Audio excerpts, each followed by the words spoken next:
sœurs, je vous dis bonjour au nom de Jésus. Je suis content de vous avoir ce soir dans notre chaîne AJC TV. Que l'Éternel vous bénisse, car nous allons partager la parole de Dieu. La Bible dit, vous savez, la parole de Dieu est une nourriture. Vous voyez, Paul a dit, je vous ai donné, la Bible dit dans les livres de Matthieu 24 et 45, la Bible parle de la nourriture. La Bible dit, quel est ce serviteur fidèle qui donne de la nourriture au peuple de Dieu. Je suis là pour te donner cette nourriture spirituelle pour la vie éternelle. Que Dieu te bénisse. Nous allons prier.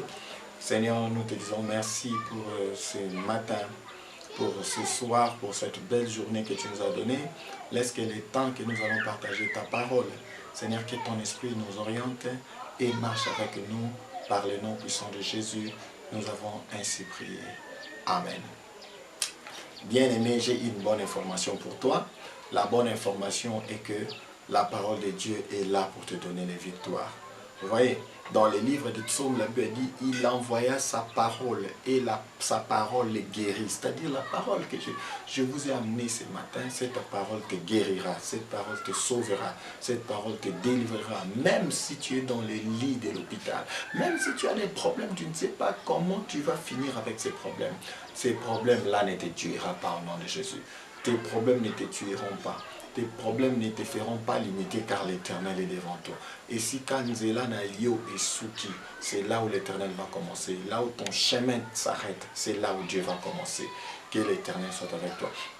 Notre thème d'aujourd'hui, nous parlons de 4 niveaux de la parole de Dieu. Vous voyez, je voudrais parler de 4 niveaux. La parole de Dieu a des niveaux comme une piscine. La piscine ne commence pas directement, vous entrez directement au fond de l'eau. Vous commencez par le premier niveau, vous descendez au deuxième, vous descendez au troisième, vous descendez au quatrième. Peut-être quand vous descendez un peu plus bas, c'est alors que vous vous sentez noyé dans l'eau. Et la parole de Dieu est plus profonde que les océans, les mers et les piscines que vous connaissez. Voilà pourquoi. Les premiers niveaux de la parole, je vais parler ce sont des niveaux ou des dimensions. Le premier niveau de la parole s'appelle le lait. Amen. Le lait. Un bébé qui est né commence par prendre du lait. Pourquoi les bébés prennent du lait? Parce que c'est par rapport à son niveau. C'est la nourriture qui est la plus légère pour lui. Voilà pourquoi il prend du lait. Même de la même manière que les bébés prennent du lait, de la même manière aussi les bébés spirituels prennent du lait. Amen. Où on peut trouver le verset qui parle des scellés. Voilà pourquoi nous allons commencer par à lire sur ce que je suis en train de dire. Nous allons commencer par lire la parole de Dieu dans les livres de 1 Corinthiens. 1 Corinthiens, si tu as ta Bible, tu peux ouvrir. Nous avons les livres de 1 Corinthiens. 1 Corinthiens 3. Vous êtes là? 1 Corinthiens 3, 2. Nous lisons la parole de Dieu. Qu'est-ce que la Bible dit? 1 Corinthiens 3, 2. Paul dit ceci aux Corinthiens. Je vous ai donné du lait, non de la nourriture solide, car vous ne pouviez pas la supporter et vous ne le pouvez pas même à présent. Parce que vous êtes encore charnel. Aïe, aïe, aïe, aïe, aïe, vous comprenez un peu. Même ces gens ici que Paul est en train d'écrire, ce sont des Corinthiens. Mais il dit, ces Corinthiens étaient encore dans la chair. Mais est-ce qu'ils n'avaient pas encore reçu Christ? Ils avaient déjà reçu Christ. Amen. Recevoir Christ ne veut pas dire que quand vous recevez Christ, tous les péchés sont partis. Non, il y a des péchés que tu vas rester lutter avec ces péchés. Et demander à Dieu de t'aider pour quitter ces péchés, même si Christ est déjà là. Voilà pourquoi il dit, je vous donne les laits. Parce que les degrés de la parole que Paul leur donnait s'appelaient les laits. Les laits, c'est la première dimension de la parole de Dieu. Vous voyez? Alors, après un temps, un bébé qui a les laits, après un temps, il ne va pas continuer avec des laits. il ne va pas continuer. Il ne va pas continuer avec les laits. Il va changer. Ça deviendra les laits avec du pain à l'intérieur. Après les laits, un peu du pain, on commence à lui donner un peu de foufou. Un peu de nourriture. Même s'il n'a pas de dents, mais on lui mettra quand même un peu de foufou et un peu de la sauce. Après, les bébés quittera cela, mais il doit aussi apprendre à ramper. Après à ramper, les bébés doivent apprendre à marcher. Après avoir marché, il doit apprendre à courir. Vous voyez, ce sont les niveaux de vie physique de tous les enfants devraient être les niveaux aussi spirituels de tous les enfants de Dieu. Nous avons des gens qui ont fait 40 ans à l'église, 50 ans à l'église. Ils ne grandissent pas. Vous savez pourquoi ils ne grandissent pas? Ils aiment toujours les laits. Comment maintenant tu peux découvrir que quelqu'un, cette personne aime les laits? Qu'est-ce que tu vas découvrir? Les personnes qui aiment les laits, les caractères de ces gens sont comment? Pour venir à l'église, il faut les supplier. C'est un bébé. Pour qu'il prie, il faut les supplier. Quand il vient à l'église pour commencer à prier, il faut qu'il attende les pasteurs. Non, vous pouvez venir à l'église. L'église n'a pas encore commencé. Commencez à prier. N'attendez pas que les modérateurs n'est pas là. Amen, amen. Anne pouvait aller au temple et se mettre en prière sans attendre les sacrificateurs. Alléluia. Voilà. Elle était mature. Vous voyez un peu. Mais les bébés, il faut les supplier. Une autre chose, les bébés aiment seulement qu'on leur prêche la parole, mais ils ne lisent jamais la Bible. Oh, ouais. Quelqu'un qui ne lit jamais la parole de Dieu, mais il attend quand le pasteur vient prêcher dimanche, qu'on lui coupe son verset. Donc c'est comme si le pasteur doit lui couper ces morceaux de versets que lui doit retenir. C'est ça les bébés. Et ces gens sont dans les laits. Et la parole de Dieu qui vient chez un bébé, la parole de Dieu vient chez un bébé, mais un bébé ne considère pas totalement tout ce qui lui est donné et n'obéit pas totalement. Vous voyez un peu la différence? N'obéit pas totalement. Un bébé. Il écoute ici, ça passe là-bas. Il écoute, ça passe là-bas. Un bébé est sensible à tout. On lui a seulement reproché de quelque chose qu'il avait fait à l'église. Il quitte l'église. C'est ça les bébés. Oh non, d'ailleurs, ce qu'il avait dit là, ça ne m'a pas plu. Oui, mais pourquoi tu n'as pas pardonné? Tu as préféré les quitter. Vous voyez un peu, dans les bébés, ils ont beaucoup de choses. Voilà, ça c'est le premier niveau de la parole. Mais c'est important d'être au niveau lait. Ça c'est la première dimension. La deuxième dimension ou le deuxième niveau de la parole s'appelle nourriture. Nourriture, c'est le deuxième niveau. Nourriture, nous regardons ça dans les livres de Matthieu. Si vous êtes là, vous allez lire avec moi dans les livres. Nous allons prendre nos Bibles. Nous lirons dans les livres de Matthieu. Matthieu 24.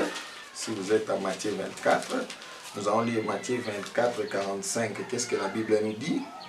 Matthieu 24, 45. La Bible nous dit ceci.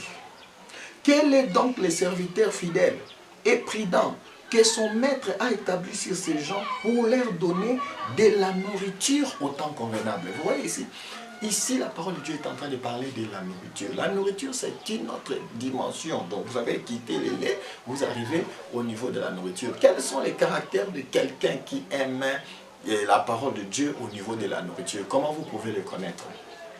La première des choses, il a très envie d'écouter la parole de Dieu. Il y a des gens qui n'ont même pas envie d'écouter la parole de Dieu. Il vient à l'église, il commence à dormir. Et de la manière qu'il dort là, donc quand il se réveille, on lui dit, qu'est-ce que tu as écouté? L'envie d'écouter la parole n'est pas là. Il ne vient pas à l'église. Il peut faire un mois, il vient une fois. Mais pourquoi vous n'étiez pas là? Ah, j'avais beaucoup de choses à faire. Aïe, aïe, aïe, aïe, aïe, aïe. Beaucoup de choses dans la chair à faire, mais la personne ne veut pas avoir beaucoup de choses à faire en esprit. Vous voyez un peu? Et c'est pitoyable. Que le Seigneur nous aide à ça. Et je sais que ça ne sera pas ton cas, dit Amen. Que l'Éternel te donne la soif de la parole de Dieu. Que l'Éternel te donne cette envie de chercher sa parole, de chercher, ajouter encore plus de connaissances pour la gloire de son nom. Amen, amen. Voilà, le deuxième niveau, j'avais dit, c'est le niveau nourriture. Quels sont les caractères? Comment connaître quelqu'un qui est au niveau nourriture? J'avais dit, le premier point, il a l'envie d'écouter la parole de Dieu, l'envie de découvrir des choses qu'il n'a pas encore découvertes, l'envie de découvrir d'autres révélations qu'il n'a jamais entendues dans les choses de Dieu. Les désirs, vous allez sentir, il a des desires, comme on dit en anglais, les désirs de faire quoi? De chercher la parole de Dieu, d'écouter la parole de Dieu et d'avoir des réflexions profondes dans la parole de Dieu par rapport à ce qu'il a écouté. Et le Saint-Esprit lui parle beaucoup, voilà un peu. Et que le Seigneur te fait quitter du niveau lait et que tu arrives au niveau, j'étais en train de parler du niveau nourriture. Oh longwa, que tu quittes le niveau lait, que tu viennes au niveau nourriture, dit Amen. Que tu quittes le niveau lait, que tu viennes au niveau nourriture, dit Amen. J'ai pris que Dieu t'enlève au niveau bas de la parole, que tu montes par le nom puissant de Jésus. Amen. Le troisième niveau ou la troisième dimension de la parole de Dieu, nous appelons ça nourriture solide. Nourriture solide. Les nourriture solide. Qu'est-ce qu'il y a dans la nourriture solide? Dans la nourriture solide, maintenant, il y a une profondeur que d'autres personnes n'acceptent pas. Voyez, quand quelqu'un parle, enseigne dans les niveaux nourriture solide, celui qui est dans le niveau nourriture ne comprend pas vraiment. Il ne comprend pas pourquoi, parce que ce n'est pas son niveau. Alors il va commencer à protester. Il va commencer à faire quoi? À discuter contre d'autres choses. Il va commencer même à refuser. Il risque de dire que cet enseignement-là n'est pas biblique. Ce n'est pas que l'enseignement n'est pas biblique. C'est seulement que l'enseignement est biblique et spirituel, mais ce n'est pas à son niveau. Amen, amen, amen. Vous voyez, par exemple, je vais vous donner quelque chose. Quand Christ a essayé d'aller dans ces niveaux de nourriture solide, il a parlé aux enfants d'Israël. Il disait aux prêtres, aux pharisiens et aux scribes, qu'est-ce qu'il leur avait dit? Il leur avait dit, quand Abraham m'a vu, il s'est réjoui. On va lire ça dans les livres de Jean 8. On va lire dans les livres de Jean 8, 58. Si vous êtes là, nous allons découvrir quelque chose. Nous allons découvrir quelque chose. J'aime la parole de Dieu. Regarde. Les Jean 8, on peut commencer à 56, la Bible dit, Abraham, votre père, a tressailli de joie de ce qu'il verrait mon jour, et il a vu et il s'est réjoui. Les Juifs lui dirent, tu n'as pas encore 50 ans, et tu as vu Abraham. 58. Jésus leur dit, en vérité, je vous le dis, avant qu'Abraham fît, je suis. Là-dessus, ils prirent des pierres pour les jeter contre lui, mais Jésus se cacha et il sortit du temple. Vous voyez un peu, c'était un niveau que les pharisiens ne pouvaient pas supporter. Il dit, quand Abraham l'a vu, il s'est réjoui. Ils se disent, où est-ce qu'il a vu Abraham? Mais voilà pourquoi il y a la guerre entre les hommes de Dieu qui ont la parole de Dieu profonde et les hommes de Dieu qui ont le niveau de parole de Dieu bas. Celui qui a le niveau de connaissance bas, il contredit celui qui a le niveau de connaissance haut. Tout simplement parce qu'il ne veut pas apprendre. Il ne veut pas s'humilier pour comprendre. Aïe, aïe, aïe, aïe. J'ai pris que cela ne soit pas ton cas. Quand tu ne comprends pas une révélation, que le Seigneur te donne l'humilité pour demander la compréhension au lieu de critiquer même l'homme de Dieu. Amen. Que Dieu bénisse. Le niveau de nourriture solide, les versets, c'est toujours les versets de 1 Corinthiens. 1 Corinthiens combien? 1 Corinthiens 3D, là où Paul a dit, je vous ai donné les laits et non la nourriture solide. Donc ça veut dire qu'il y a une dimension qu'on appelle nourriture, et une nourriture solide, et une dimension qu'on appelle les laits. Voyez, que Dieu te bénisse. J'ai pris que Dieu te fasse monter dans cette dimension de nourriture solide. Quels sont les caractères de ceux qui aiment la nourriture solide? Ce sont des gens qui sont trempés dans les révélations de Dieu. Des gens qui ont maintenant un cœur ouvert à la parole de Dieu, un cœur ouvert au Saint-Esprit pour écouter ce que le Saint-Esprit dit. Alors ces gens ici sont déjà entrés dans la dimension qu'on appelle la nourriture solide. Et j'ai pris que le Seigneur te fasse entrer dans cette dimension de la nourriture solide. Dites Amen si tu es avec moi. Que l'Éternel te fasse entrer dans la dimension nourriture solide in the mighty name of Jesus. Que tu entres dans cette dimension de nourriture solide. Que tu entres dans cette dimension de nourriture solide afin que ton cœur soit ouvert aux révélations de Dieu. Les gens qui sont dans la dimension de nourriture solide, ils ont des révélations. Ils vivent la parole de Dieu et maintenant révélée et claire devant eux. Vous voyez, Mais ceux qui sont encore dans les laits, aïe, aïe, aïe, aïe, aïe, quand vous dites quelque chose qui est dans la nourriture solide, aïe, aïe, aïe, il ne comprend pas. Il commence à dire maté à Moïse Makasi. Il commence à dire cette prédication est très difficile. Soit s'il ne dit pas difficile, il commence à contredire, il commence à combattre même cette prédication. Oh non, ce n'est pas le contexte. Hey, dans les choses de Dieu, c'est le Saint-Esprit qui a le vrai contexte. Ce n'est pas la théologie. Parce que je ne suis pas contre la théologie. Mais la théologie a amené tellement de contextes, où un contexte que même le Saint-Esprit n'est même pas d'accord de ça. Le vrai contexte que nous avons dans la parole de Dieu, c'est le Saint-Esprit. Et voilà pourquoi je prierai que le Saint-Esprit soit un bon enseignant pour toi. Que le Seigneur nous bénisse. Je répète que je ne suis pas contre la théologie. La théologie, c'est bien pour étudier la parole de Dieu et comprendre d'autres choses. Mais si on l'a étudié charnellement, alors le Saint-Esprit n'est pas là. Le Saint-Esprit est spirituel. Il nous donne des choses spirituellement et il nous les éclaircit par rapport à son esprit et non par rapport à nos études. Que le Seigneur nous aide là-dessus. Que ceux qui font la théologie continuent et nous aussi nous les faisons. Mais il y a des choses que je dis que la théologie n'a pas fini la connaissance de Dieu. La théologie ne peut pas limiter Dieu. La théologie ne peut pas être un instrument pour dire que c'est ça la toute connaissance de Dieu. Dieu est plus que la théologie. Le Saint-Esprit est au-delà de ce que la théologie dit de lui. Et j'ai pris que Dieu te donne la même opportunité. Pourquoi les pharisiens ne pouvaient pas comprendre Christ? Les pharisiens étaient des théologiens. Les scribes là, c'était des théologiens, ils connaissaient la parole de Dieu. Ils attendaient d'ailleurs un Messie. Mais le Messie était là, ils ne l'ont même pas vu. Oh Rabaka. Parce qu'ils étaient tellement ancrés dans la parole et dans leur théologie qu'ils avaient déjà en tête, sans pourtant comprendre les signes du temps et les révélations. Amen, amen. Et puis ils ne pouvaient pas supporter un enfant de Marie, menuisier, qui vient, il dit il est fils de Dieu. Ha. Et ils pensaient que les fils de Dieu là qui devaient venir, ça allait être, je ne sais pas s'il allait descendre du ciel. Vous voyez, c'est pitoyable pour eux. Malgré leur connaissance, quand le temps était là, ils n'ont pas vu. J'ai pris que Dieu te révèle, te donne la révélation du temps de ta bénédiction, te donne la révélation du temps de ton élévation, te donne la révélation par sa parole. Amen, amen, amen, amen. Alors, la quatrième dimension pour terminer, la quatrième dimension de la parole de Dieu, on appelle ça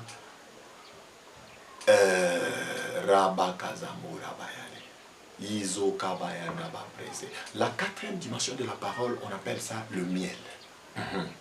Le miel. Pourquoi la dernière? Ça c'est la quatrième et la dernière dimension.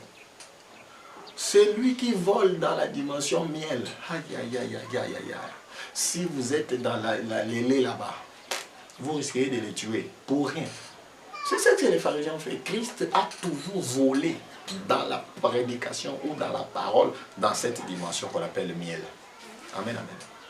Est-ce que tu comprends? J'ai pris que le Saint-Esprit t'aide à comprendre ça. Où on trouve des versets par rapport à cette dimension miel. La dimension miel est biblique. Nous allons lire ça dans le livre d'Ézéchiel. Si nous sommes dans le livre d'Ézéchiel, je suis dans Ézéchiel 3.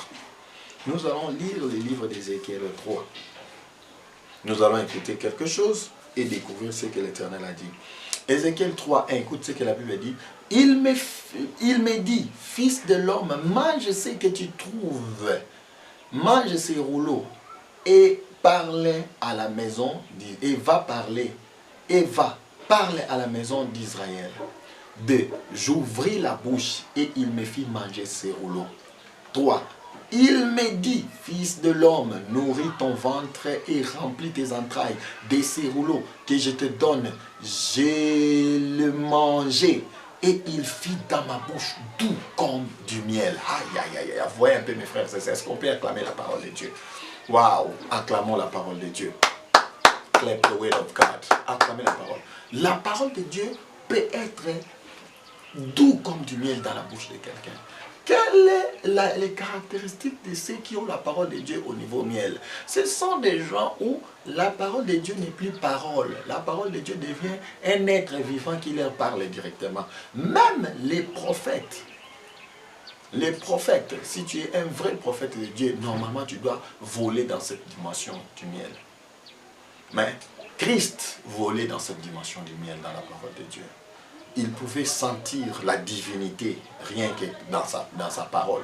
Il pouvait sentir les vibrations spirituelles dans tout ce qu'il disait. Donc la parole de Dieu était vivante en elle. Donc, et lui-même en lui-même était la parole. Et cette dimension ici, du miel, c'est une dernière dimension. Voilà pourquoi Dieu pouvait dire aux enfants d'Israël, je vous amènerai dans les pays où coulent les laits et le miel.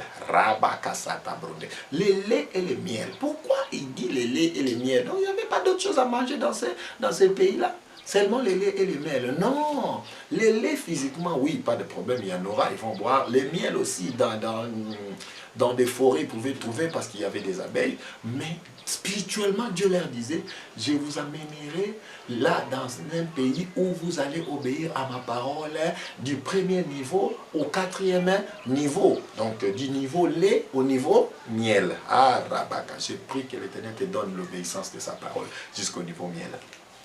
Dites Amen.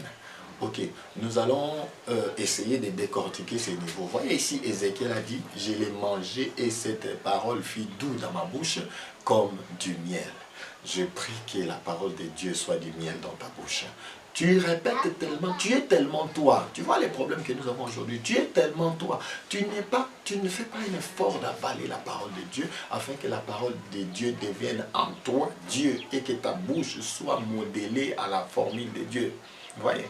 Voilà pourquoi ça doit être ton sujet de prière. Seigneur, fais assez que ma bouche ne répète que ta parole. Voilà pourquoi tu as Josué 1,8 qui te dit que ces livres de la loi ne s'éloignent point de ta bouche. Pourquoi la parole de Dieu ne doit pas s'éloigner de ta bouche? Parce que la parole de Dieu est du miel. Le miel guérit beaucoup de maladies. Le miel a beaucoup de vertus. Maintenant, Dieu te dit, si tu as aussi ma parole, tu as aussi le miel, tu seras guéri spirituellement et physiquement. Voilà pourquoi il dit, il a envoyé sa parole et les guérit. Donc la parole de Dieu est un médicament pour toutes les maladies, sans exception. Quelle est cette maladie qui te dérange? Quel est ces blocages qui te lient depuis longtemps? Aïe, aïe, aïe, aïe, je te dis, la parole de Dieu va les briser.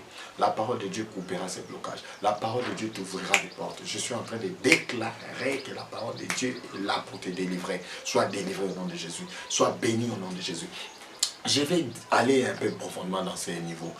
Les pharisiens ne pouvaient pas comprendre Christ. Quand il a opéré dans les niveaux miel, et ils avaient envie de le tuer. Donc on a lu dans les livres de Jean 8, 56, 57, quand seulement il a dit, quand Abraham m'a vu, il s'est réjoui. Et il s'est réjoui de ce qu'il verrait mon jour. Aïe, aïe, aïe, aïe, aïe.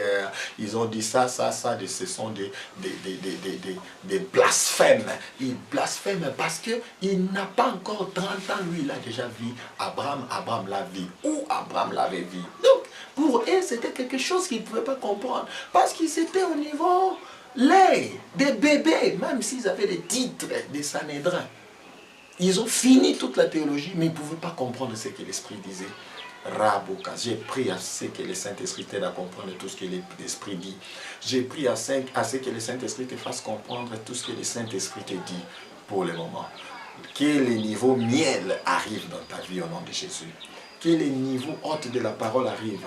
Il dit dans Osée 4,6, mon peuple périt par manque de connaissance. J'ai pris que l'ignorance quitte ta tête.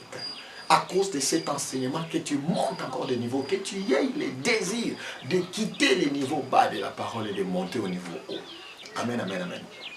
Dites amen plus fort. Amen. Il y a ces niveaux qu'on appelle les niveaux miel. C'est un niveau où les diables ne peuvent pas vous attraper. Voilà pourquoi quand les diables avaient dit à Christ, si tu es le Fils de Dieu, dans le livre de Matthieu 4,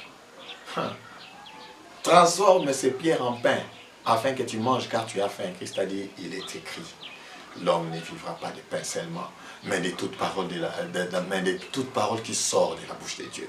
Donc, c'est-à-dire que cette dimension ici, quand les diables disaient si, les diables étaient en train de douter, parce que si exprime les doutes. Mais Christ n'est pas entré dans ces doutes, il a dit directement, il est écrit. Ceux qui vibrent dans les niveaux miel, ils restent dans ce que Dieu a dit et ils ont fait de cela leur chevalier de bataille. Leur cheval de bataille. Alors, si tu veux faire, tu veux vaincre le diable, tu veux réussir dans ce que tu fais, que la parole de Dieu devienne du miel en toi. Et il y aura des choses qui vont se faire. L'Éternel sera avec toi. Il y a des anges qui soutiennent la parole de Dieu. Quand la parole de Dieu devient miel et se fait chair en toi, il y a des anges qui seront toujours là pour te protéger, pour lutter. Quand le diable dira non, Jésus dira oui. Quand Satan dira tu ne recevras pas, tu recevras parce que tu portes le miel en toi. J'ai pris que le Seigneur te fasse grâce. Sois béni par cette exhortation. Et que tu pourras nous contacter dans les versets, les numéros qui seront au bas de votre écran. Et moi, je réponds au nom du pasteur Serge Power. Et je suis là et je serai là souvent pour t'exhorter afin que tu grandisses dans les choses de Dieu. Que mon Dieu te bénisse. J'ai prié, Seigneur, bénis tous qui ont écouté cette parole. Bénis tous qui ont réussi cette parole. Que tu leur fasses monter du niveau bas au plus haut de la parole de Dieu, afin que les diables échouent pendant qu'ils seront en combat avec les diables, que les diables échouent dans tous ces calculs. Au nom de Jésus-Christ, nous avons ainsi prié. Amen.